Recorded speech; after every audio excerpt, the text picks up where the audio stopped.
Class రూమ్లో no back bench అంటూ వినూత్న ఆలోచన చేపట్టిన ప్రధాన ఉపాధ్యాయుడు అంబేద్కర్ కోనసీమ జిల్లా రావులపాలెం మండలం రావులపాడు జెడ్పీ హైస్కూల్లో ప్రధాన ఉపాధ్యాయుడు నో బ్యాక్ బెంచ్ కాన్సెప్ట్ను రూపొందించారు. విద్యార్థులను యు ఆకారంలో ఏర్పాటు చేసిన బెంచీలలో కూర్చోబెట్టి విద్యను బోధించారు.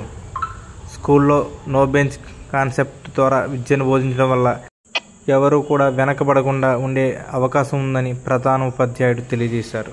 రావులపాలెం మండలం ZP high school Ravulapadu high స్కూల్లో తరగతి గదిలో బ్యాక్ బెంచ్ స్టూడెంట్ లేకుండా యు ఆకారంలో బెంచీలు అమర్చడం ద్వారా ఉపాధ్యాయులు ఒక నూతనమైనటువంటి ఆలోచన, అలాగే వెనుకబడిన విద్యార్థులను కూడా దృష్టిలో పెట్టుకుని అందరూ ఉపాధ్యాయుల యొక్క పాఠ్యాంశం మీద దృష్టి పెట్టేలా ఉండడానికి తరగతి గదిలో యు ఆకారంలో బెంచీలు ఏర్పాటు చేసిన ప్రయోగాన్ని అమలు చేయడం జరిగింది.